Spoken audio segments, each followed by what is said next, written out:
Social মিডিয়ার মধ্যে দেখলাম যে মাইলস্টোনের ঘটনার পরে এক বোতল পানি 40 টাকা 2 লিটার 600 টাকা দাম চাইছে। 600 টাকা। আপনি কি চিন্তা করতে পারেন আমরা জাতি হিসাবে কতটা লজ্জিত হওয়া দরকার? কোন জায়গা গিয়ে আমরা ঠেকছি? ওই দিন তো পানি ফ্রি দেওয়া কথা ছিল, যে এই ছাত্রছাত্রীদের কাছে তুমি পানি বিক্রি করে, তুমি এখানে ব্যবসা করে বছরকে বছর তুমি টাকা কামাচ্ছ। আজকে তাদের জীবন মৃত্যুর সন্ধিক্ষণে দাঁড়িয়ে এক বোতল পানির জন্য তোমার কাছে আসছে, যাদের মাধ্যমে তুমি রিজিক এবং জীবিকাকে অর্জন করছো বছরকে বছর। একদিনে 2-4-5 কার্টন পানি তুমি ফ্রি দিয়ে দাও, সেই দিন 600 টাকা দাম চায়। আসসালামু আলাইকুম ওয়া রাহমাতুল্লাহি ওয়া বারাকাতুহু।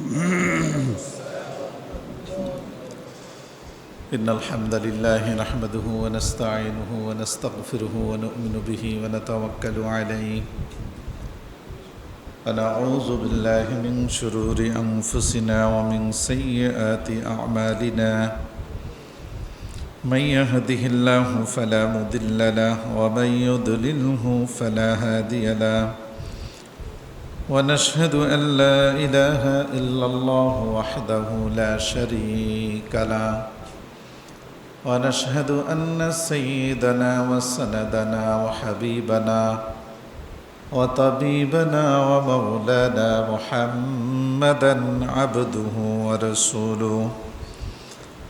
أما بعد فأعوذ بالله من الشيطان الرجيم. بسم الله الرحمن الرحيم. الصابرين والصادقين والقانتين والمنفقين والمستغفرين بالأسحار.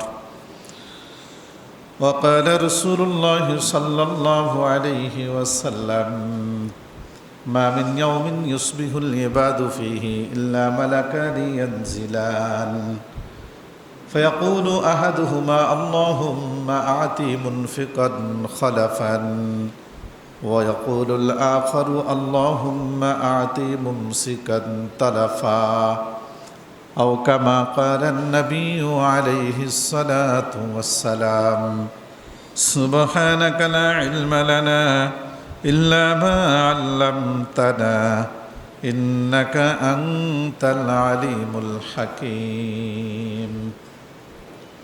আলহামদুলিল্লাহ, মহান রব্বুল আলামিনের দরবারে লক্ষ কোটি শুকর, যিনি আমাদেরকে আবু যর গেফারি জামে মসজিদে সমবেত হয়ে জুমার নামাজের জন্য অপেক্ষমান থেকে কিছু কথা আলোচনা করার সুযোগ করে দিয়েছেন, আসার এবং বসার তৌফিক দান করেছেন। এজন্য আল্লাহ তাআলার দরবারে শুকরিয়া আদায় করছি, আলহামদুলিল্লাহ। আমি আপনাদের খেদমতে সূরা আল ইমরানের 17 নম্বর আয়াত থেকে তেলাওয়াত করেছি। কয়েক জুমা ধারাবাহিক আমরা এখান থেকে আলোচনা করতেছিলাম। আমাদের আলোচ্য বিষয় ছিল দুনিয়ার মোহ থেকে নিজেকে আত্মরক্ষা করার জন্য যে গুণাগুণ দরকার, সেই গুণাগুণ আল্লাহ তাআলা মুমিনের বিভিন্ন জায়গায় আলোচনা করেছেন।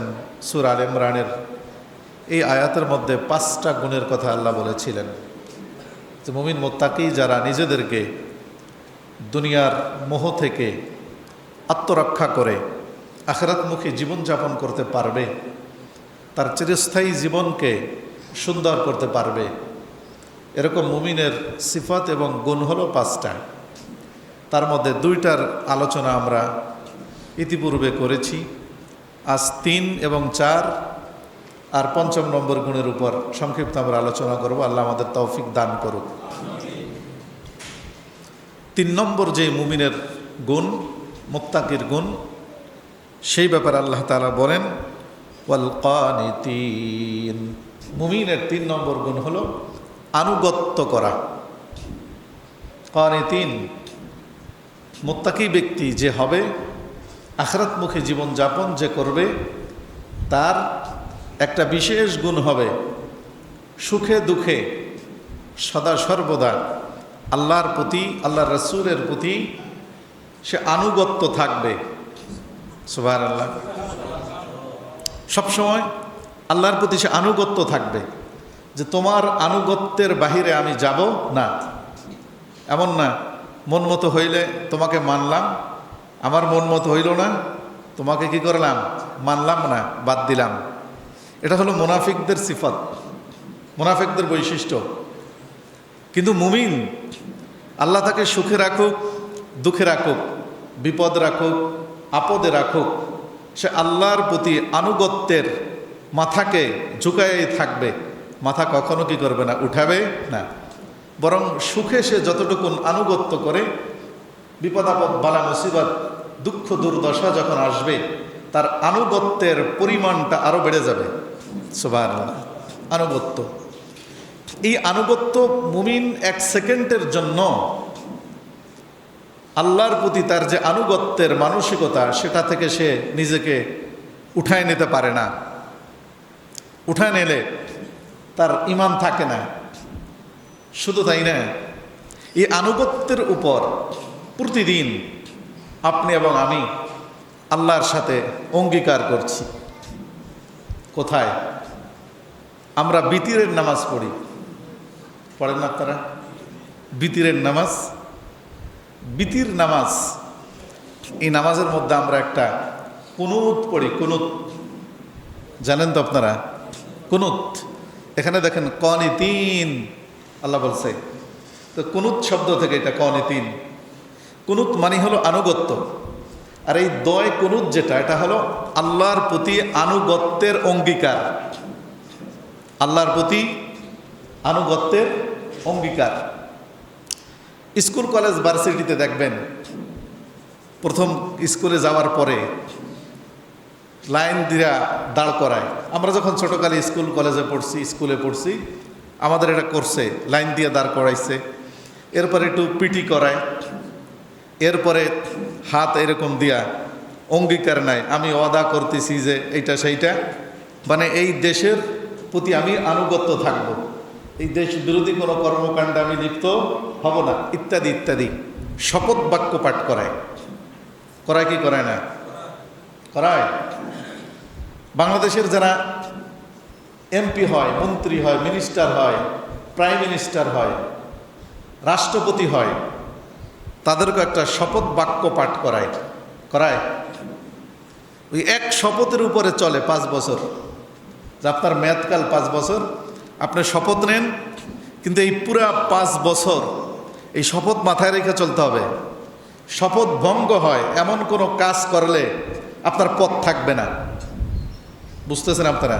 আমি আমার মূল বিষয়টাকে বোঝানোর জন্য বলছি, যে আপনি এমপি সাহেব যেই শপথ নিয়ে আপনি শুরু করছেন দায়িত্ব, আপনি যদি দায়িত্বের ভিতরে এমন কাজ করেন যে ওই শপথ বাক্যের সাথে কি হয় না, মিলে না, শপথ ভঙ্গ হয়, তাহলে আপনার পথ তো থাকবে না, থাকবে না, আপনি জেলে গেলেও পারেন।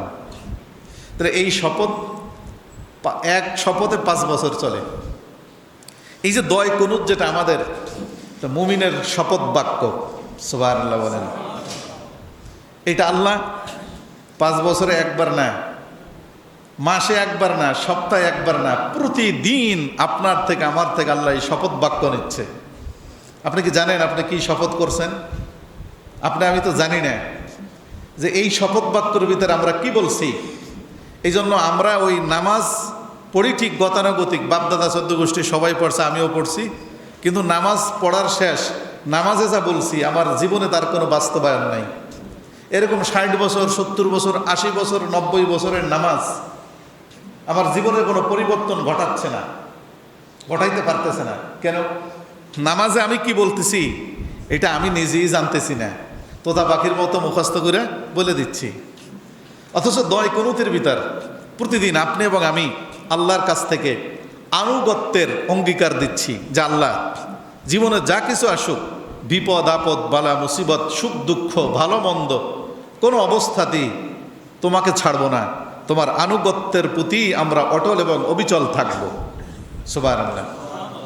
এই জন্য মুমিনের গুরুত্বপূর্ণ বৈশিষ্ট্য হলো সদা সর্বদা সে তার ওই শপথ বাক্য আনুগত্যের চিন্তা মাথায় রেখে দুনিয়ায় জীবনযাপন করবে। এখন দেখেন এই আনুগত্যের তর্জমাটা আমি করি দয় কুনুত, এটা জানা দরকার আমাদের, যে আসলে দয় কুনুতে আমরা বলি কি আর আমরা আসলে করি কি। ওই শপথ যদি আমার মাথায় থাকে তাহলে মসজিদ থেকে বের হওয়ার পরে আমি যেসব কাজ এখন করছি সেটা আমি করতে পারি না। দেখেন কি বলি আমরা, রাসূলুল্লাহ সাল্লাল্লাহু আলাইহি ওয়াসাল্লাম আমাদেরকে শিখাইছে এটা দয় কুনুত, আল্লাহুম্মা ইন্না নাস্তাঈনুকা। ঠিক আছে তো? হে আল্লাহ, আমি অঙ্গীকার করছি আমি কেবলমাত্র শুধুমাত্র তোমার কাছেই সাহায্য প্রার্থনা করছি এবং করব। নাস্তাঈনুকা বর্তমান এবং ফিউচার, এখন আমি তোমার কাছেই সাহায্য চাই এবং ভবিষ্যৎ আমার যত সাহায্য লাগে আমি সাহায্য চাবো কার কাছে? তোমার কাছে। আল্লাহুম্মা ইন্না নাস্তাঈনুকা ওয়া নাস্তাগফিরুকা, এবং আমি তোমার কাছে ক্ষমা প্রার্থনা করছি এবং ভবিষ্যতেও তোমার কাছে ক্ষমা প্রার্থনার অঙ্গীকার করছি। এখন তো আমি তোমার কাছে ক্ষমা চাচ্ছি। ওলামায়ে কেরাম বুঝবেন, এটা ফেলে মোজারে বলে এটাকে। এই ক্রিয়ার ভিতরে দুইটা জামানা পাওয়া যায়, একটা হলো বর্তমান জামানা, এটা ভবিষ্যৎ জামানা। বর্তমানে করছি এবং ভবিষ্যতেও করব, সে অঙ্গীকার ব্যক্ত করছি। ওয়া নাস্তাগফিরুকা ওয়া নু'মিনু বিকা, তোমার উপর আমি বিশ্বাস স্থাপন করছি এবং ভবিষ্যতে তোমার উপরে আমার বিশ্বাস থাকবে। সুবহানাল্লাহ। ওয়া নু'মিনু বিকা ওয়া নাতাওয়াক্কালু আলাইকা ওয়া নুসনি আলাইকাল খাইর ওয়া নাতাওয়াক্কালু আলাইকা, এবং আমি তোমার উপরে ভরসা করছি, ভবিষ্যতে আমার জীবনে যা কিছু আসুক তোমার উপরে ভরসা করেই চলবো, আর কারো উপর ভরসা করব না। ওয়া নাতাওয়াক্কালু আলাইকা ওয়া নুসনি আলাইকাল খাইর, আমি তোমার কল্যাণময় প্রশংসা করছি এবং ভবিষ্যতেও একমাত্র তোমার প্রশংসাই করব। সুবহানাল্লাহ। এরপরে কি? অনুসনি আলাইকাল খাইর ওয়া নাশকুরুকা, তোমার কৃতজ্ঞতা প্রকাশ করছি, ভবিষ্যতেও তোমার কৃতজ্ঞতাই প্রকাশ করব। ওয়া নাশকুরুকা ওয়ালা নাকফুরুকা, তোমার অকৃতজ্ঞতা প্রকাশ করছি না, ভবিষ্যতেও কোনোদিন তোমার অকৃতজ্ঞ হব না। বুঝতেছেন কথা? এখনো তোমার অকৃতজ্ঞ নই, ভবিষ্যতে কোনোদিন তোমার প্রতি কি হব না? অকৃতজ্ঞ হব না। ওয়ালা নাকফুরুকা ওয়া নাখলাউ ওয়া নাতরুকু মান ইয়াফজুরুকা, এই মুহূর্তে আমি সম্পর্ক ছেদ করে দিচ্ছি, কোনো ধরনের সম্পর্ক আমার নাই। মান ইয়াফজুরুকা, যারা প্রকাশ্য তোমার নাফরমানি করে, তোমার অবাধ্যতা করে। বুঝেন আপনি? আপনি কন কি করেন কি? তোমার সাথে অঙ্গীকার করছি যারা তোমার নাফরমান, তোমার অবাধ্য, তোমার দুশমন, বর্তমানেও তাদের সাথে আমার কোনো সম্পর্ক নাই, ভবিষ্যতেও তাদের সাথে আমার কোনো সম্পর্ক স্থাপন হবে না। এটা শপথ বাক্য, আপনি শপথ করছেন এইটা। তা আপনি যদি এই শপথ করার পর এই শপথের কোনো একটাকে ভঙ্গ করেন, তাহলে ওই এমপি তার শপথ ভঙ্গ করলে তার পদ যায়, জেলে যায়। আপনার কি শপথ ভঙ্গ করলে কোনো কিছু হবে না? পদ যাবে না? পদ কি? এই শপথের মাধ্যমে যেই পদে আপনি আছেন সেটা হলো মুমিনের পদ, ইমানের পদ থাকবে না। আর জেলে যাওয়া লাগবে মানে আল্লাহর জেলখানা কোথায়? জাহান্নাম। এটাকে আয়নাঘরের চেয়ে কম শাস্তি জাহান্নামে? হ্যাঁ। তাহলে আনুগত্য করছি আমি তোমার সাথে, যারা তোমার অবাধ্য তাদের সাথে আমি সম্পর্ক ছেদ করছি, সম্পর্ক কাট আপ করে দিচ্ছি। ওয়ানাখলাউ ওয়ানাতরুকু, তরকুন থেকে ছেড়ে দিচ্ছি, তার সাথে আমার কোনো সম্পর্ক না। মাইয়াফজুরুকা, ওই ব্যক্তিকে যে তোমার নাফরমানি করে। কথাটা বুঝতেছেন? হ্যাঁ, এগুলো মাথায় রাইখা দুনিয়া জীবন যাপন করতে হবে। ওয়ানাখলাউ ওয়ানাতরুকু মাইয়াফজুরুকা, এরপরে কি? আল্লাহুম্মা ইয়াকা না'বুদু, হে আমার রব, একমাত্র আমি তোমার আনুগত্য করব, তোমার ইবাদত করব। সুবহানাল্লাহ। ইবাদত করব এই পৃথিবীতে একমাত্র কার? তোমার। আল্লাহুম্মা ইয়াকা না'বুদু ওয়া লাকা নুসাল্লি, বিশেষ করে যে নামাজ আমি আদায় করছি, এই নামাজ আদায় করার মধ্যে একমাত্র আমি তোমার সন্তুষ্টি লক্ষ্য দৃষ্টি রাখব, তুমি ছাড়া আর কারো সন্তুষ্টির জন্য আমি নামাজ কায়েম করব না। ওয়ালাকা নুসাল্লি, তোমার জন্যই নামাজ আদায় করছি। ওয়া নাসজুদু ওয়া ইলাইকা নাসআ, তোমাকেই সেজদা করছি, যতদিন জীবিত থাকবো একমাত্র তোমাকেই সেজদা করব। ওয়ানাসা, আর তোমার আনুগত্যের দিকে আমি দৌড়তে থাকবো, মৃত্যু পর্যন্ত দৌড়াবো। কিভাবে তোমার আনুগত্য করা যায়, তোমার সন্তুষ্টি তালাশ করা যায় সেই দিকে।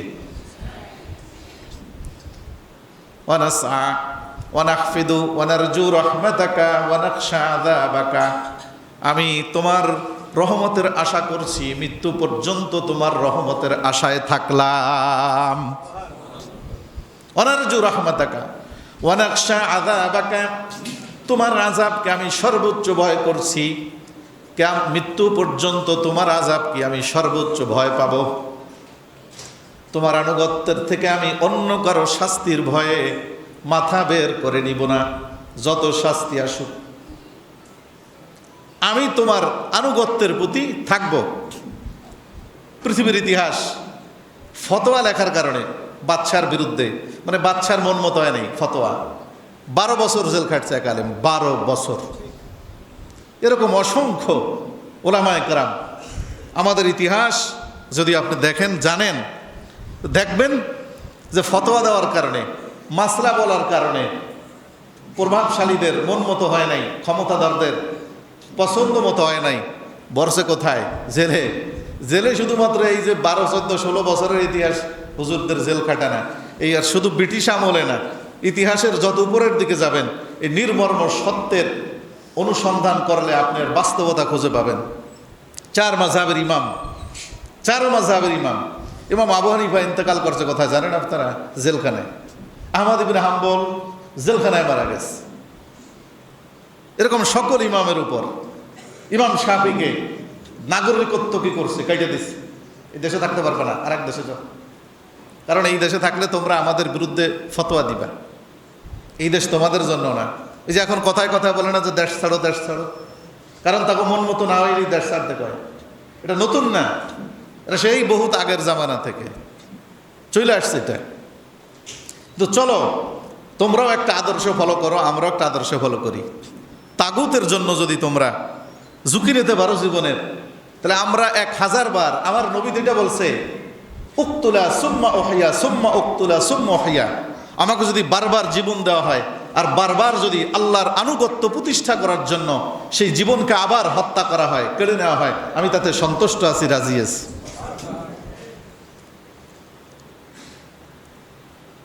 অনাকশা আযাবাকা ইন্না আযাবাকা বিল কুফফারি মুলহিক, অনাকশা আযাবাকা, নিশ্চয়ই আমরা তোমার আযাবকে সবচেয়ে বেশি ভয় পাই এবং মৃত্যু পর্যন্ত তোমার আযাবকে আমরা সবচেয়ে বেশি ভয় পাব। ইন্না আযাবাকা বিল কুফফারি মুলহিক, নিশ্চয়ই তোমার শাস্তি যারা অকৃতজ্ঞ কাফের, যারা তোমাকে অস্বীকার করে, তোমার প্রতি আনুগত্য প্রকাশ করে না, নিশ্চিতভাবে তাদের সাথে তোমার আযাব মিলিত হবে। নিশ্চিতভাবে তারা সেই আযাবে কি হবে? মিলিত হবে।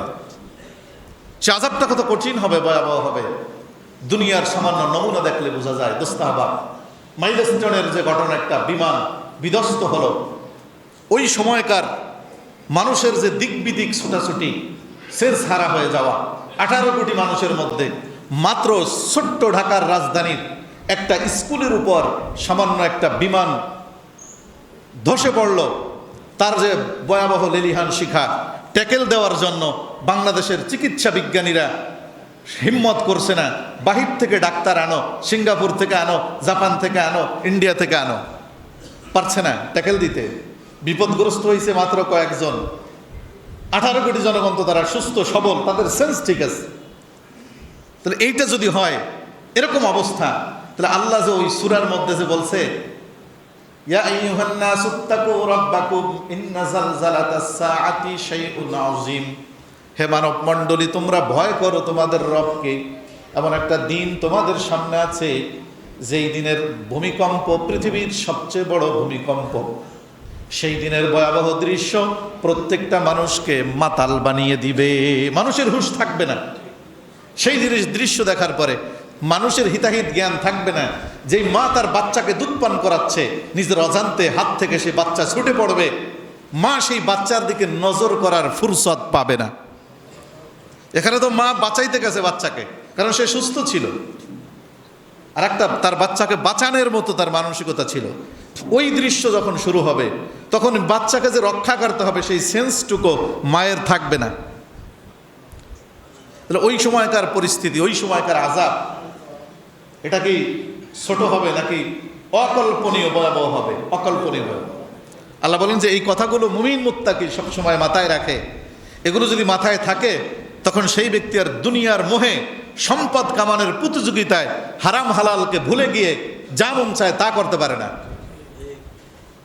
যেভাবে মন চায় সেভাবে সম্পদ কামালি, সম্পদের মধ্যে আমার জীবনের সফলতা, এই যে টেন্ডেন্সি, এই এক চেতনা, এক চিন্তা, এই পুঁজিবাদী চিন্তা চেতনা, বস্তুবাদী ধারণা মুসলমানদের ইমানকে ধ্বংস করে দিয়েছে। আমাদের সমাজে এখন যাদের কাছে টাকা নাই তাদেরকে মনে করা হয় এদের এই মানুষগুলোর কোনো দাম নাই। আশ্চর্য ব্যাপার। যাদের কাছে পয়সা নাই এই মানুষগুলো সমাজের অবহেলিত, মানুষগুলো সমাজের নিম্ন স্তরের মানুষ, এটা নির্ধারণ করা হয়। আমাদের সমাজ ব্যবস্থা এটা ওদের থেকে দুনিয়াদার, বিধর্মী, কাফের, বেঈমানদের ধারণা। কিন্তু ইসলাম এটা শিখায় না যে যার কাছে অঢের অঢের টাকা আছে সে ব্যক্তি সফল, তার জীবনই সফল, এটা শিখায় না। আলহামদুলিল্লাহ, এটা পরে আলোচনা করব। তো এই যে ধারণা, আমাদের যুব সমাজ ধ্বংস হয়ে যাচ্ছে, আজকে ধ্বংস হয়ে যাচ্ছে। কেন? তাদের চিন্তা চেতনা, আমি যদি বেশি পয়সা কামাইতে না পারি তাহলে আমার জীবনে আর কোনো দাম নাই। এই যে লেখাপড়া, এটাকে পয়সা কামানোর একটা মাধ্যম বানানো হয়েছে যে আমি লেখাপড়া করতেছি, ভালো পড়তেছি, মানে আমি বড় অঙ্কের মোটা অঙ্কের টাকা কামাবো। যদি না কামাইতে পারি তো বাপ মাও বলবে তুই তোর কি জন্য পড়াশোনা করাইছিস, তুই টাকা কামাইতে পারছ না। শিক্ষা, এই শিক্ষাকে যখন শুধুমাত্র পয়সা কামানোর মাধ্যম বানানো হয় তখন এই শিক্ষার মানুষকে মানুষ বানানোর শিক্ষা থাকে না, বরং এই মানুষকে এই শিক্ষা অমানুষে পরিণত করে। সেটা হচ্ছে এখন কারিগরি সনদ, ডিগ্রি আছে, কিন্তু এই লোকটা ডিগ্রি তো কামাইছে কিন্তু মানুষত্ব অর্জন করতে পারে নাই, মানুষত্ব অর্জন করতে পারে নাই। প্রত্যেকটা জায়গায় জায়গায় ব্যক্তি স্বার্থকে প্রাধান্য দেওয়ার কারণে জাতিগত ট্র্যাজেডির সম্মুখীন আমরা হচ্ছি। গোটা জাতি এক বিশাল বড় ট্র্যাজেডির সম্মুখীন হচ্ছে একজন মানুষের সেখানে দুর্নীতি করার কারণে। দুর্নীতি কেন করছে? তার টাকা দরকার, টাকা দরকার। বিশাল বড় ভবন, এখান থেকে সে টাকা কামাইছে নিজের চিন্তার জন্য। এই ভবন অ্যাক্সিডেন্ট হওয়ার পরে যে কয়েকশো মানুষের জীবন যাবে, কয়েক হাজার মানুষ যে ধ্বংস হবে, এই চিন্তাটুকু তার মধ্যে নেই। তাহলে আপনি তার ওই শিক্ষিত দিয়ে আপনি দেশের উন্নয়নের চিন্তা করছেন? অসম্ভব। ওই ধরনের শিক্ষিত মানুষ দিয়ে পৃথিবীতে কোনোদিন কোনো জাতি তাদের জাতিগত উন্নয়ন সাধন করতে পারে না। বরং ওই শিক্ষিত যত সমাজে বাড়বে ততই জাতির কপালে দুর্ভোগ, দুর্দশা বাড়তেই থাকবে, বাড়তেই থাকবে। ওই শিক্ষা দিয়ে জাতির কোনো উন্নয়ন হবে না। এই জন্য আল্লাহ আমাদেরকে শিক্ষা দিছে, কোরআন নাযিল করছে যে কোরআনই এলেম, কোরআনই জ্ঞান সত্যিকার অর্থে এটাই মানব জাতির জন্য কল্যাণকর জ্ঞান। এই জন্য মুমিন মুত্তাকি যারা এই দুনিয়ার মোহ থেকে নিজেকে কি করবে? ফিরিয়ে রাখবে, দুনিয়ার মোহর প্রতি লালায়িত হবে না, সাধারণ জীবনযাপন করতে অভ্যস্ত হবে। সাধারণ জীবনযাপন, আমার জীবনের মাকসাদ আমি ভালো খাওয়া, ভালো পড়া, আমার সন্তানদেরকে নিয়ে বিদেশে অট্টালিকা বানায় দেওয়া, এটা নয়। আমি যে শিক্ষিত হচ্ছি, লেখাপড়া করছি, আমার জীবনের মাকসাদ আমার এই সমাজ, আমার এই জাতিকে আমি কিছু দেওয়া, তাদের খেদমত করা, তাদের সেবায় আত্মনিয়োগ করা। আমি সেরাজামা গায়ে দিই, আমি বড় মানের ডাক্তার, আমি নর্মাল বিল্ডিংয়ে থাকি, কোনো অসুবিধা নাই, আমার টোটাল চিকিৎসা শাস্ত্র দিয়ে যতদিন জীবিত আছি আমার জাতি যেন উপকৃত হয়, এটাই একজন ডাক্তারের চিন্তা এবং চেতনা হওয়া উচিত ছিল। আর আমাদের অবস্থা কি তাই? সোশ্যাল মিডিয়ার মধ্যে দেখলাম যে মাইলস্টোনের ঘটনার পরে এক বোতল পানি 40 টাকা, 2 লিটার 600 টাকা দাম চাইছে, 600 টাকা। আপনি কি চিন্তা করতে পারেন আমরা জাতি হিসাবে কতটা লজ্জিত হওয়া দরকার? কোন জায়গা গিয়ে আমরা ঠেকছি? ওই দিন তো পানি ফ্রি দেওয়া কথা ছিল যে এই ছাত্রছাত্রীদের কাছে তুমি পানি বিক্রি করে, তুমি এখানে ব্যবসা করে বছরকে বছর তুমি টাকা কামাচ্ছ। আজকে তাদের জীবন মৃত্যুর সন্ধিক্ষণে দাঁড়িয়ে এক বোতল পানির জন্য তোমার কাছে আসছে, যাদের মাধ্যমে তুমি রিজিক এবং জীবিকাকে অর্জন করছো বছরকে বছর, একদিনে 2-4-5 কার্টন পানি তুমি ফ্রি দিয়ে দাও, সেই দিন 600 টাকা দাম চায়। আপনি চিন্তা করতে পারেন, এইটা কি কোনো আইন কানুন দিয়া এই জাতিকে সচেতন করা সম্ভব? সম্ভব না। কিন্তু যা দ্বারা সম্ভব সেইটাকে আপনারা আরো মাইনাস করছেন। শিক্ষা ব্যবস্থা থেকে ধর্মীয় শিক্ষাকে আপনারা কামরূপ কামাখ্যা পাঠাই দিচ্ছেন, আর আপনারা উন্নয়নের নামে, মডেলের নামে আপনারা যা ভিতরে ঢুকাচ্ছেন, এর দ্বারা এই জাতির কপালে ভবিষ্যৎ প্রজন্ম দুর্ভোগ ছাড়ার কিছুই পোহাবে না, কিছুই পোহাবে না। আল্লাহ আমাদের দায়িত্বশীলদেরকে কথাগুলো বোঝার তৌফিক দান করো। বলতেছিলাম, 1 নম্বর আমাদের যে দায়িত্ব এবং কর্তব্য সেটা হলো আল্লাহর প্রতি আনুগত্য। আল্লাহর প্রতি আনুগত্য, এই যে দয় কুনুত, এটাই হলো মুত্তাকি মুমিনের আল্লাহর প্রতি আনুগত্যের অঙ্গীকার আর শপথ বাক্য, যেটা আমরা প্রতিদিন আমরা পাঠ করছি। এই কথা আমাদের মাথায় রেখে মসজিদের ভিতরে না, শুধু মসজিদের বাহিরে যখন যাব তখন এটা চিন্তা করতে হবে, কি বইলে আসলাম মসজিদে সূরা ফাতিহায়, কি বইলে আসলাম আত্তাহিয়াতুতে, কি বইলে আসলাম দয় কুনুতে, আর এখন আমি করছি কি? আল্লাহর কসম, যতদিন পর্যন্ত এই সালাত এর বাস্তবতা ব্যবসা বাণিজ্য চাকরি বাকরি পদ পদবীর মধ্যে এটার বাস্তবায়ন না হবে, ততদিন পর্যন্ত এই জাতির উন্নতি হবে না, নৈতিক উন্নতি হবে না। বিশাল দামি দামি বড় বড় বিল্ডিং হইতে পারে, আরামের বিল্ডিং হইতে পারে, কিন্তু আর বড় বড় বিল্ডিং হওয়া, চাকচিক্যময় শহর গড়ে তোলা, এটা একটা জাতির সভ্যতার উন্নয়ন নয়। এটা যে কোনো সময় ইতিহাস থেকে তারা বিলীন হয়ে যাবে। একটা জাতি সভ্যতার সর্বোচ্চ স্তরে যদি পৌঁছতে পারে, তাদের জামা ছেঁড়া থাকতে পারে, পেটে খাবার থাকতে না পারে, আলিশান বিল্ডিং থাকতে না পারে, কিন্তু কোটি কোটি বছর এই পৃথিবীর অন্যান্য ভূখণ্ডের মানুষ তাদেরকে অনুসরণ করবে, তাদেরকে ফলো করবে, তাদের নাম পৃথিবীর ইতিহাসে থাকবে। ওই রকম জাতি গঠন করার জন্যই আল্লাহ তাআলা যে আদর্শ দিয়ে পৃথিবীতে প্রেরণ করেছিলেন আমাদের নবী মুহাম্মদ রাসূলুল্লাহ সাল্লাল্লাহু আলাইহি সাল্লাম। তো সেই ইতিহাস তো আমরা পড়ি না, পড়তে দেই না, বাধাগ্রস্ত করি। ওই ধরনের বই পুস্তক থাকলে আমরা তাদেরকে জঙ্গি বানায় দেই। ধর্মীয় বই পুস্তক থাকলে সে কি জঙ্গি, ভয়ে কেউ রাখে না যে কোনো বইয়ের ভিতরে কোনো সাহাবীদের জীবনী আছে, এটা রাখা যাবে না। হুমায়ুন আহমদের ইতিহাস উপন্যাস রাখা যাবে, হুমায়ুন আহমদের কি রাখা যাবে? উপন্যাস রাখা যাবে। হযরত ওমরের জীবনী রাখা যাবে না, তাহলে জঙ্গি। এইটা যদি হয় একটা মুসলিম সম্প্রদায়ের চিন্তার চেতনা, তাহলে ওই মুসলমান কোশ্চিনকালও পৃথিবীর বুকে মাথা উঁচু করে দাঁড়াতে পারবে না। আল্লাহ বোঝার তৌফিক দান করুক। 2 নম্বর সিফাত হলো ওয়াল কানিতিন। 4র্থ নম্বর, আজকের 2 নম্বর, আগের ধারাবাহিকতায় 4 নম্বর গুণাগুণ মুমিন মুত্তাকিদের। 4র্থ নম্বর গুণ হবে ওয়াল মুনফিকিন ওয়াল মুস্তাগফিরিনা বিল আসহার। মুনফিকিন, মুনফিকিন মানে হলো সে জাতীয় কল্যাণে, সামাজিক কল্যাণে, ধর্মীয় কল্যাণে তার নিজের কামানো টাকা খরচ করতে কুণ্ঠাবোধ করবে না, ব্যয় করবে, স্বাচ্ছন্দ্য বোধ করবে যে আমি আমার সমাজের মানুষের জন্য আমি একটা টিউবওয়েল গেড়ে দিতে পারলাম, আলহামদুলিল্লাহ, এটা আমার জন্য গর্বের। আমি আমার জাতীয় প্রয়োজনে আমি এত টাকা আমি ব্যয় করতে পারলাম, জাতীয় সংকটে এক দেশে বন্যা হচ্ছে আমার এই ভূখণ্ডে, সেই দেশের মানুষের জন্য আমি 2 লাখ টাকা দান করতে পারছি, আলহামদুলিল্লাহ। এই দান করার মধ্যে সে স্বাচ্ছন্দ্য বোধ করবে, এক মানসিকতা গড়ে উঠবে খরচ করার মধ্যে। হযরত আবু বকর সিদ্দিকের নাম আপনারা শুনছেন, জানেন। হযরত আবু বকর সিদ্দিক রাদিয়াল্লাহু তাআলা আনহু মুসলমানদের 2য় খলিফা, উম্মতের সর্বশ্রেষ্ঠ ব্যক্তি। ওনার 14টা কাপড়ের গুদাম বলেন, আধুনিক জামানায় শোরুম বলেন, এই জামানায় আমরা বলি মানে দোকান, 14টা দোকান কাপড়ের। বিভিন্ন দেশ থেকে কাপড় আনতো, মক্কায় বিক্রি করত। বিশেষ করে শাম দেশ থেকে বিভিন্ন দেশে উনি লোক পাঠাইতো, আনতো, তারা বিক্রি করত। হযরত আবু বকর সিদ্দিক রাদিয়াল্লাহু তাআলা।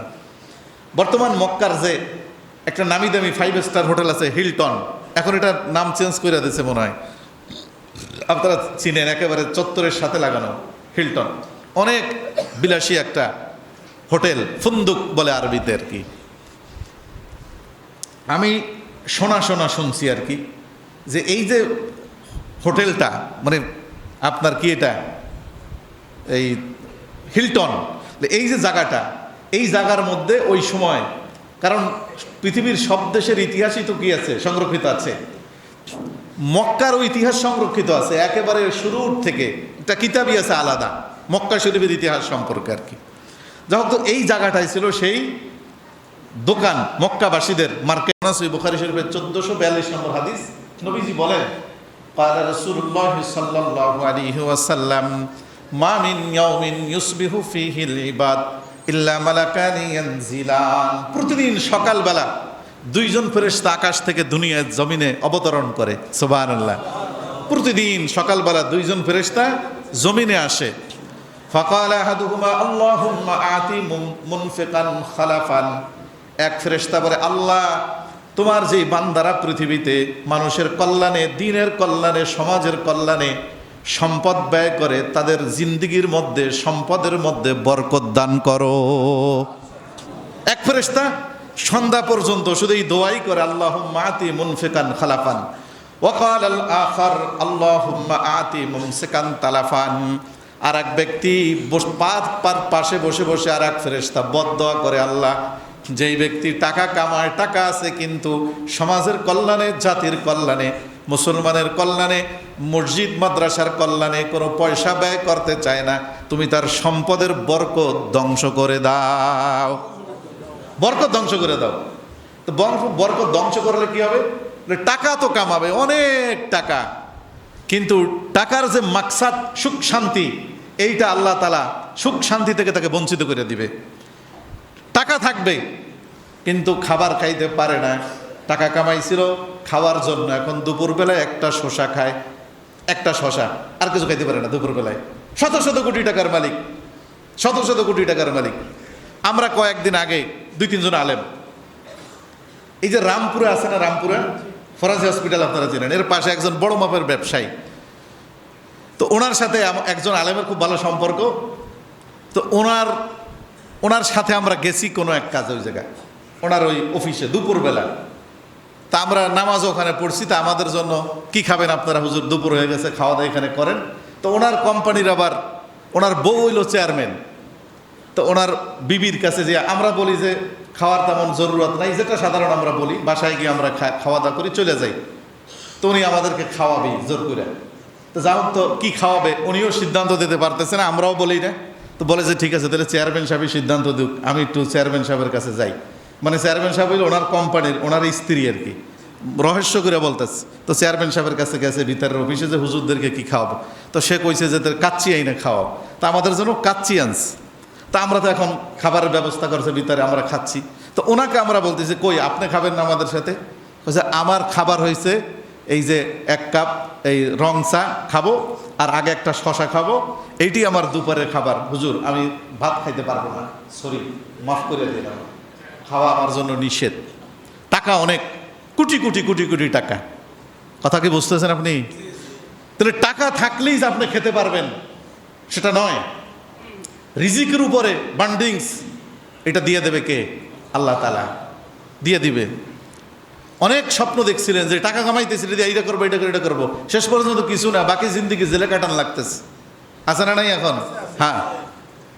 তাহলে সম্পদের বরকত এভাবে নষ্ট হয়ে যায়, আল্লাহ বরকত নষ্ট করে দেয়। আর আরেক ফেরেশতা দোয়া করে, আল্লাহ যারা খরচ করে তুমি তাদেরকে কি দাও? বরকত দান করো। আবু বকর সিদ্দিক রাদিয়াল্লাহু তাআলা আনহু এই যে দান করলেন, দান করতে করতে বাহ্যিকভাবে সম্পদ আবু বকর সিদ্দিকের কি হয়ে গেছে? কমে গেছে। পোশাক পরিধান করছে আবু বকর সিদ্দিক, নরমাল পোশাক, যার 14টা কাপড়ের দোকান, সে এখন পরার মতো কাপড় নাই। এরকম দান করে ঠকছে। দেখেন আবু বকর সিদ্দিক আসছে নবীজির কাছে, একেবারে মোটা কাপড় পরা, চট পরা। রাসূলুল্লাহ সাল্লাল্লাহু আলাইহি ওয়াসাল্লাম দেখতেছে যে আবু বকরের পিছনে পিছনে ফাজাহু জিবরিল আলাইহিস সালাতু ওয়াস সালাম ইয়ালবিসু লিবাসাহু, জিবরিল ফেরেশতা আসছে, হুবাহুব আবু বকরের যেই পোশাক জিবরিলেরও সেই পোশাক। নবীজি আশ্চর্য হয়ে গেছে। কারণ হাদিসে জিবরিলের মধ্যে আসছে, মিশকাত শরীফের প্রথম হাদিস, যেটা মুসলিম শরীফ সহ অন্যান্য হাদিস আছে, ওলামায়ে কেরাম জানেন জিবরিলের পোশাকের ধরন সেখানে আছে, যে জিবরিলের পোশাকটা কত শানদার পোশাক। আপনি বোঝেন না ফেরেশতাদের পোশাক তো শানদার পোশাক, তো ওই শানদার পোশাক গায়ে নাই। তো নবীজি জিবরিলকে জিজ্ঞাসা করছে, এই লেবাস কেন তোমার আজকে? তখন রাসূলুল্লাহ সাল্লাল্লাহু আলাইহি ওয়াসাল্লামকে জিবরিল বলেন, শুধু আমি না, তাকায় দেখেন আকাশের দিকে, আল্লাহর যত কোটি কোটি ফেরেশতা আছে সব ফেরেশতা আজকে আবু বকরের পোশাক পরছে। আপনি কি বুঝেন মর্যাদা কাকে বলে? তা আবু বকর সিদ্দিককে নবীজি বলছে, কেন এই পোশাক আজকে তুমি পরছো আবু বকর? তো বলছে যে ইয়া রাসূলুল্লাহ, আমার তো আর পরার মতো আর কোনো পোশাক বাকি নেই, ঘরে যা ছিল কাপড় চোপড় সব আমি তবুকের যুদ্ধের ফান্ডে জমা করে দিছি। তাবুকের যুদ্ধের জন্য আপনি ফান্ড চাইছেন না, সব ফান্ডে দিয়ে দিছি, হান্ডি পাতিল যা ছিল সব গুছগাছ করে আইনা দিয়ে দিছি। এরকম দিলে এই জামানায় মানুষ তার পাগল বলবে না? যেটা পাগল হুজুরে কয়ের আমনে দিয়ে এসে দান করে। তাও বকর সিদ্দিকও লোকজনে কি বলতো, তার সমাজের লোকজনে পাগলই বলতো। দেখেন না এই পাগলের মর্যাদা কি। তা এখন আবু বকর সিদ্দিক যখন এর পিছনে হযরত জিবরিল আসছে, নবীজি বললেন, কি ব্যাপার আপনি আসছেন যে কেন? পোশাক তো পরছেন বুঝলাম, আসছেন কেন? ওহি কি, খবর কি, আমার উপর নির্দেশ কি? নবীজি বলে, আবু বকর বলেন, ইয়া রাসূলুল্লাহ, আজকে আপনার কাছে কোনো নতুন ওহী নিয়ে আসি নাই, আজকে আসছি, আবু বকর তো আর নবী না, আবু বকর হলো নবীর বন্ধু। আবু বকরকে সালাম দেওয়ার জন্য নবীজির কাছে, তার বন্ধুর কাছে আল্লাহ আমাকে পাঠাইছে। আপনি আল্লাহর পক্ষ থেকে সালাম জানান। এবং আল্লাহ জিজ্ঞাসা করছে, এই অবস্থায় আবু বকর আল্লাহর উপরে সন্তুষ্ট আছে নাকি বেজার? তখন আবু বকর, আপনি বোঝেন যে আপনার নাম যদি প্রধানমন্ত্রী লয়, আপনি তো খুশিতে 3 গুণ ফুইলা যান যে প্রধানমন্ত্রী কি আমার নাম নিছে। আবু বকর বলেন যে ইয়া রাসূলুল্লাহ, আপনি একটু জিবরিলকে জিজ্ঞাসা করেন, আল্লাহর জবান দিয়া কি আল্লাহ আমি আবু বকরের নাম উল্লেখ করছে কিনা? জিবরিল বলেন যে হ্যাঁ, আবু বকরের নাম তার বাবার নাম সহ আল্লাহ উল্লেখ করে বলছে, তাকে আমার সালাম জানাও। আপনার কয়শো কোটি টাকার মালিক হইলে আল্লাহর সালাম পাবেন দুনিয়ায়? পাবেন? তাহলে আবু বকর সিদ্দিক এই সালাম পাওয়ার পর আবু বকর সিদ্দিক বলছেন যে ইয়া রাসূলুল্লাহ, আল্লাহ এবং আল্লাহর রসুলের প্রতি আমি হাজারো খুশি সন্তুষ্ট, এর চেয়ে যদি কঠিন হালত আমার জীবনে আসে, শপথ করলাম আল্লাহ এবং আল্লাহর রসুলের আনুগত্যের বাহিরে যাব না। এটার মধ্যে আমার জীবনের সফলতা। কি পাইছে? রাসূলুল্লাহ সাল্লাল্লাহু আলাইহি ওয়াসাল্লাম একদিন বললেন, কথা তো বেশি হয়ে যায় সময়, রাসূলুল্লাহ বললেন, জান্নাতের প্রত্যেক দরজায় ওই জান্নাতে কারা কারা ঢুকবে তাদের নামের লিস্টি আছে, এবং ওই লিস্টি পড়ে পড়ে বলাবে, ডাকা হবে, এ আব্দুর রহিম সাহেব, এই পাটোয়ারি গলির অমক, আপনি আসেন এই গলিতে, আপনার এই গেট দিয়ে আপনি ঢুকবেন। এ জাহাঙ্গীর সাহেব, আপনি এই গলিতে ঢুকবেন। এভাবে নাম ধরে ধরে ডাকা হবে। এখন আবু বকর সিদ্দিক বলেন যে ইয়া রাসূলুল্লাহ, আপনার উম্মতের মধ্যে কি এমন কোন ব্যক্তি আছে যেই ব্যক্তিকে ইউদআ ফি কুল্লি বাবিন মিন আবওয়াবিল জান্নাহ, যার নাম জান্নাতের প্রত্যেক গেটেই লেখা আছে এবং সব গেট থেকে তাকে ডাকা হবে? নবীজি বলেন, আনা আরজু আন তাকুনা মিনহুম, আমি আশাবাদী সেই লোকটা তুমি। তোমার নাম জান্নাতের সব গেটে আছে, তুমি যেই গেট দিয়ে যাইতে চাও সেই গেট দিয়ে তোমাকে কি করা হবে? ঢোকানো হবে। এইটা পাইছে দোস্তাহবাব। জীবন শেষ হয়ে যাবে আজকে, কিন্তু জীবনে এই যে আমার অনন্ত সীমকালের অফুরন্ত জীবন, 1000 কোটি বছরের জীবন, লা নেহায়া লাহু, যার কোনো শুরু আছে কোনো কি নেই, শেষ নাই, ওই জীবন, সেই জীবনের সফলতা, ওটাই আপনার আমার জিন্দেগির আসল কি টার্গেট এবং মাকসাদ। ওই মাকসাদে সফল হতে হলে নিশ্চয়ই আমাকে এই গুণাগুণ অর্জন করা লাগবে, আল্লাহর রাস্তায় খরচের মানসিকতা লাগবে। আমার সময় কম, তিরমিজি শরীফের 2325 নম্বর একটা হাদিস আছে, শুধু বাংলাটা আমি বলতেছি, আরবিটা বলার আমার সময় নাই। 2-3 মিনিট আমি কথাটা শেষ করবো হাদিসটা, এরপরে আমাদের আজকের আলোচনা শেষ করব। রাসূলুল্লাহ সাল্লাল্লাহু আলাইহি ওয়াসাল্লাম বলেন, 3টা কথা আমি সালাসাতুন উকসিমু আলাইহিন্না, 3টা কথা আমি কসম কইরা তোমাদেরকে বলছি। আপনি চিন্তা করেন, নবীজি বলেন যে আমি তোমাদেরকে কসম কইরা বলছি, আমার এই 3 কথার ব্যতিক্রম হবে না। আচ্ছা, নবী কি কোনো কথা বললে কসম করে বলা লাগে? এমনিই তো সেটা 100 ভাগের 100 ভাগ সত্য। নবীজি বলেন তারপর আমি কসম করে বলছি 3 কথা। সেটা কি? মা নাকাসা মালু আবদিন মিন সাদাকা, আমি আল্লাহর নামে কসম করে বলছি তোমরা যে সদকা করবা, সদকার কারণে তোমার মালের মধ্যে কোনোদিন কমতি আসবে না। একদিক দিয়ে বের করে দিবা, 3 দিক দিয়ে তোমার বরকত ঢুকবে। আপনি বলতে পারেন যে হুজুর 5,000 টাকা পকেটে আছে, 2,000 টাকা এখন আমি দিয়ে দেবো আপনার মসজিদে, আমি যে 5,000 টাকাটা বাজার টাজার করবো, এটা তো শর্ট পড়ে যাবে। আপনার জানা নাই যে মাত্র 2-3 দিন পরে আপনার উপর এক বিপদ আসতেছে, জানা আছে? বাহ্যিকভাবে যদি বরকত নাও পান, তাহলে রাসূলুল্লাহ বলেন যে কেমন বরকত হবে, বান্দার কেমন বরকত হয়, এটা পাবেন আপনি তিরমিজি শরীফের 664 নম্বর হাদিস। ইন্না সাদকাতা লাতুতফিউ গযাবার রব্বি ওয়া তাদফাউ মাইতাতাস সু। সদকার 2টা শক্তি আছে, পাওয়ারফুল ক্ষমতা আছে। 1 নাম্বার হলো যেই বালা মুসিবত তার আশেপাশে ঘুরতেছে এখনো আসে নাই, ওই বালা মুসিবতকে সদকার হটাইয়া দেয়। 2 নম্বর হলো যে আল্লাহর রাস্তায় মাল খরচ করে, মৃত্যুর সময় খারাপ মৃত্যু তাকে স্পর্শ করতে পারে না, তার মৃত্যুটা ইমানের সাথে হয়, ভালো হয়। তিরমিজি শরীফের 668 নম্বর হাদিস। তো এই এমন একটা বিপদ ছিল, সেই বিপদে আপনার বড় বিপদ লাগে না, হুসট খেয়ে পড়লেই আপনার আঙ্গুল একটা ভেঙে গেছে গা, হাঁটু গিরায় ব্যথা পাইছেন, ডাক্তারের কাছে গেছেন, এমআরআই করা লাগবে 7,000, ভিজিট দিয়েছেন 1,000, ওষুধ লাগবে 3,000, 11,000। এই পকেটের 5,000 যাবে, উল্টা ঋণ হবেন আরো কত, 6,000। এখন আপনি দেখলেন তো যে না দিয়ে জিতলাম, কিন্তু ওই 3 দিন পরে যে 11,000 টাকা ঋণ হবেন এটা তো আপনার জানা নাই।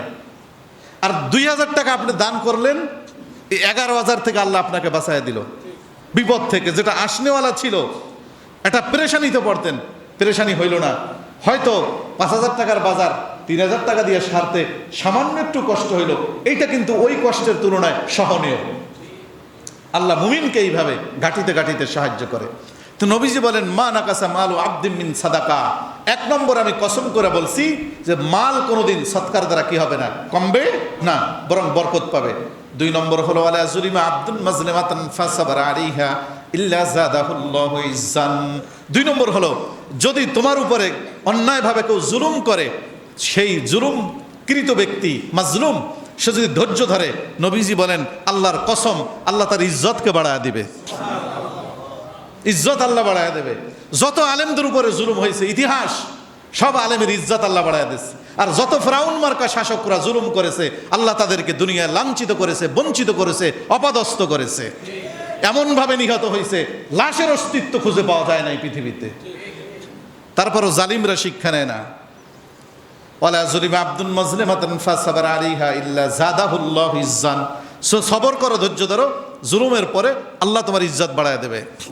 3 নম্বর হলো ওয়ালা ফাতাহা আবদুন বাবা মাসআলাতিন ইল্লা ফাতাহাল্লাহু আলাইহি বাবা ফাকরিন। যেই ব্যক্তি ভিক্ষার দরজা খুলবে, নিজের ব্যক্তিগত প্রয়োজনে মানুষের মুখাপেক্ষী হবে, আল্লাহ তার অভাবের দরজা তার জন্য খুলে দিবে।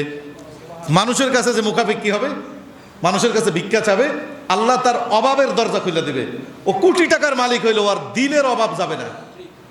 ভিক্ষা চায় মানুষের কাছে, ভিক্ষার বিভিন্ন স্তর আছে, আবার মানে বিভিন্ন কৌশলে, বিভিন্ন অজুহাতে, বিভিন্ন কিছু এক খাড়া কইরা মানুষের কাছে ভিক্ষা চায়, তাদের অভাব কি হবে না, দূর হবে না।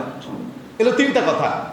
এরপরে এই হাদিসে নবীজি বলেন ওয়া উহাদ্দিসুকুম হাদিসান ফাআহফাজু, আমি তোমাদের কাছে এমন একটা হাদিস বলবো স্বর্ণ অক্ষরে তোমরা লিখে রাখো। বলবো, সময় একটু বেশি হয়ে যাবে কিন্তু। আমি আমার একটা হাদিস বলবো। নবীজি বলেন, নবীর যত হাদিস আছে তার জীবনে কোন হাদিসের ব্যাপারে নবীজি বলেন নাই যে আমার এই হাদিসটা তোমরা একটু সংরক্ষণ করো ভালো করে। স্পেসিফিক একটা হাদিসের ব্যাপারে নবী এরকম বলেন নাই। আমি একটা আজকে তোমাদের হাদিস বলবো, তোমরা স্মরণ রাখো। সে তারপরে নবী কি বলেন, ইন্নামাদ দুনিয়া লি আরবাআতি নাফার, দুনিয়ার সকল মানুষ 4 ক্যাটাগরিতে বিভক্ত। আমরা যে বলি না ফার্স্ট ক্লাস নাগরিক, এলিট পারসন, বুদ্ধিজীবী, সেকেন্ড ক্লাস নাগরিক, থার্ড ক্লাস নাগরিক, আমরা ভাগ করি না? এই হাদিসে রাসূলুল্লাহ সাল্লাল্লাহু আলাইহি ওয়াসাল্লাম নাগরিককে 4 ভাগে বিভক্ত করছে। কত ভাগে? আবদিন রাযাকাহুল্লাহু মালান ওয়া ইলমা ফাহুয়া ইয়াত্তাকি ফীহি রাব্বাহু ওয়া ইয়াসিলু ফীহি রাহিমাহু ওয়া ইয়ালামু ফীহি লিল্লাহি হাক্কা ফাহাযা ফাহাযা বিআফযালিল মানাজিল। নবীজি বলেন এই দুনিয়ার সমস্ত মানুষ 4 ভাগে বিভক্ত। 1 নম্বর ফার্স্ট ক্লাস মানুষ হলো তারা যাদেরকে আল্লাহ সচ্ছলতা দান করছে, সুবহানাল্লাহ বলেন। যাদেরকে আল্লাহ সচ্ছলতা দিছে, সুবহানাল্লাহ বলেন, আলহামদুলিল্লাহ বলেন সাথে। আবদিন রাযাকাহুল্লাহু মালান ওয়া ইলমা। 2 নম্বর মালের সাথে আল্লাহ তাদেরকে এলেম দান করছে, ইসলামিক জ্ঞান দান করছে। ওয়া ইয়াত্তাকি ফীহি রাব্বাহু। এই মালের ব্যাপারে সে তার রবকে ভয় পায়। মালের ব্যাপারে আমি কোথায় খরচ করব, কিভাবে কামাবো, ভয় পায় কাকে? ওয়া ইয়াত্তাকি ফীহি রাব্বাহু ওয়া ইয়াসিলু ফীহি রাহিমাহু। এবং এই মালের ব্যাপারে আমার এই মালের ভিতরে সমাজের আমার আত্মীয় স্বজনের কার কার হক আছে এই ব্যাপারে সে সচেতনতা অবলম্বন করে, সচেতন থাকে। বান্দার হকের ব্যাপারে যে আমার মালে কোনো বান্দার কি কি হক আছে সেগুলা। ওয়াসিলু ফীহি রাহিমাহু ওয়া ইয়ালামু লিল্লাহি ফীহি হাক্কা। এবং এটাও খেয়াল রাখে আমার এই মালের মধ্যে আমার আল্লাহর কি কি হক আছে। মালের ব্যাপারে আল্লাহর হক কি, বান্দার হক কি, এটা খেয়াল রাখে। এরপরে কি করে? ওয়া ইয়ালামু লিল্লাহি ফীহি হাক্কা ফাহাযা বিআফযালিল মানাজিল। করে এই কথাগুলো মাথায় রেখে তার সম্পদ সে ব্যবহার করে, কামায় এবং খরচ করে। এই কথাগুলো মাথায় রেখে নবীজি বলেন এই মানুষটা হলো আফজলিল মানাজিল, সমাজের সকল মানুষের মধ্যে সর্বশ্রেষ্ঠ নাগরিক, এলিট পারসন, প্রথম শ্রেণীর নাগরিক। সুবহানাল্লাহ। শুধু দুনিয়ায় না জান্নাতেও প্রথম শ্রেণী তারা, যে সচ্ছলতা আছে এবং এই সচ্ছলতাকে স্বেচ্ছাচারিতার সাথে খরচ করে না, এলেমের সাথে খরচ করে, ওলামায়ে কেরামের সাথে পরামর্শ রাখা দ্বীনি এলেম শিখা, ওই এলেম অনুযায়ী ইনকামও করে, খরচও করে। আল্লাহর হকও নষ্ট করে না, বান্দার হকও নষ্ট করে না। 2 নম্বর হলো আবদিন রাযাকাহুল্লাহু ইলমান ওয়া লাম ইয়ারযুকহু মালা। এমন কিছু বান্দা আছে এলেমের সচ্ছলতা আছে, মালের সচ্ছলতা নাই। এলেম আছে, জানে হালাল কেমনে কামাইতে হয়, হালালভাবে কিভাবে খরচ করতে হয়, হারাম কোনটা এটা জানে, কিন্তু পর্যাপ্ত কি নাই, মাল নাই। আলেম কিন্তু সেই ব্যক্তি কি করে? হুয়া সাদিকুন নিয়া। তার নিয়তটা অনেক স্বচ্ছ এবং ভালো, নিয়তটা স্বচ্ছ এবং কি ভালো। ওয়া ইয়াকুলু লাউ আন্না লি মালান লা আমিলতু বিআমালি ফুলান। সে মনে মনে বলে আল্লাহ যদি তুমি আমাকে মাল দিতা আমিও জাহাঙ্গীর সাহেবের মতো 1 লাখ টাকা আজকে মসজিদে দান করতাম। মনে মনে ভাবে, আমার তো তৌফিক নেই। ওই ব্যক্তির এলেম আছে কিন্তু কি নাই, তৌফিক নেই। নিয়ত ভালো যে আমাকে যদি তুমি মাল দিতা তো সমাজের ওই যে ভালো ভালো মানুষ যারা খরচ করতেছে তাদের মতো আমিও করতাম। নবীজি বলেন হুয়া বিনিয়াতিহি। এই নিয়ত করার কারণে ফা আজরুহুমা সাওয়া। এই আলেম এবং এই সম্পদশালী ব্যক্তির মর্যাদা এক সমান, তারা জান্নাতে একসাথে থাকবে। সুবহানাল্লাহ। 3 নম্বর ও আবদিন রাযাকাহুল্লাহু মালান ওয়া লাম ইয়ারযুকহু ইলমা। আল্লাহ তাকে মাল দান করছে, জ্ঞানের সিটে ফোঁটা নাই, এলেম কালাম বলতে কিছুই জানে না, এলেম কালাম নাই। ওয়া ইয়াখবিতুহু ফি মালিহি বিগাইরি ইলমিন। মাল নিজের খরচ করে নিজের প্রবৃত্তি এবং মনের চাহিদা অনুযায়ী। মন চাইছে যাকাত, মন চাইছে যাত্রায় দান করছে 2 লাখ, মন চাইছে মসজিদের কাজের জন্য গেছে 500 টাকা দিতে বড় কষ্ট হয়, আছে না নাই? নিজের মন মতো খরচ করছে, নিজের মন মতো কামাইছে। নবীজি বলেন ওয়া লা ইয়াত্তাকি ফীহি রাব্বাহু। মালের ব্যাপারে তার রবকে ভয় পায় না। ওয়া লা ইয়াসিলু ফীহি রাহিমাহু। বান্দার হকের ব্যাপারেও সে সচেতন না। ওয়া লা ইয়ালামু লিল্লাহি ফীহি হাক্কা।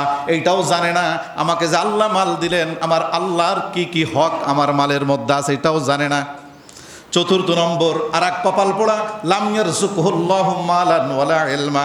তার মালও নাই, এলেমও নাই, মালও নাই, এলেমও নাই। তো সেই কপাল পোড়ায় কয় আমার যদি টাকা থাকতো আমি ওর মতো একটা সিনেমা হল বানাইতাম। এই 3 নম্বর নবীজি বলেন ফা বিজরুহুমা সাওয়া। এই 3 নম্বর আর 4 নম্বরের কপাল পোড়া একসাথে জাহান্নামে